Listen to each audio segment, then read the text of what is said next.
जिस तरह से हम ऑपरेशन कर रहे हैं उसे हम बोलते हैं एनहांस्ड रिकवरी प्रोटोकॉल्स। जिस तरह से हम ऑपरेशन करते हैं छोटे चीरे में से करते हैं और कम से कम समय में करते हैं, तो हमारे पेशेंट्स आजकल बहुत जल्दी अच्छे होते हैं। कभी कभी कुछ पेशेंट्स बुजुर्ग होते हैं, सीनियर होते हैं, उनके लिए इतना झटपट रिकवरी नहीं होती, लेकिन अमूमन 100 में से 90 पेशेंट्स के लिए रिकवरी एकदम फास्ट होती है। ऑपरेशन के कुछ घंटे के बाद, 2 घंटे के बाद आपको शिफ्ट कर दिया जाता है। जैसे ही आप ऑपरेशन के बाद रूम में शिफ्ट होते हैं, तो हम आपको खाने पीने की परमिशन देते हैं। यदि आप वोमिटिंग वगैरह नहीं होता, उल्टी नहीं होती, तो आप नॉर्मल तरह से खाना पीना खाना शुरू कर सकते हैं। उसके कुछ घंटों के बाद फिजियोथेरेपिस्ट आके आपको चला देंगे।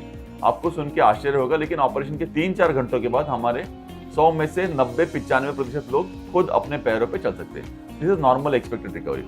एक दिन के बाद आप चल सकते हैं, दूसरे दिन आप कमोड पे बैठ सकते हैं, इसके लिए आपको ट्रेनिंग दी जाएगी। तीसरे दिन हम कोशिश करेंगे कि आप सीढ़ियाँ चढ़ पाएं, इसकी भी आपको ट्रेनिंग दी जाएगी। और चौथे दिन आप घर जाने के लिए तैयार होते हैं। 14वें दिन आपको टाँके निकालने के लिए बुलाया जाएगा।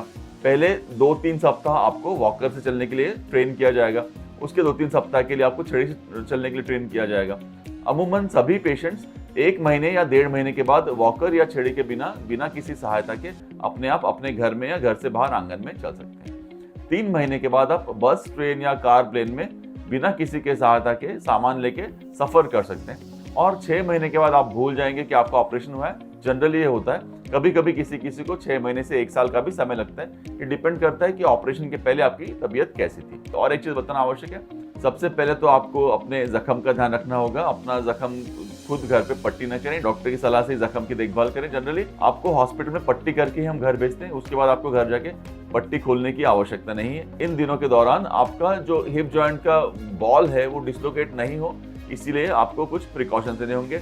जैसे आपको जमीन पे नहीं बैठना है, पालथी मार के नहीं बैठना है, पाँव दूर दूर रखना है और हाई रिस्क एक्टिविटीज आपको नहीं करनी। कुछ दिन आपको सपोर्ट के सहारे ही रहना है, लेकिन आप दैनिक जीवन की सारी गतिविधियां आसानी से बिना किसी की सहायता के आराम से कर पाएंगे। हर व्यक्ति के लिए रिकवरी अलग अलग होती है।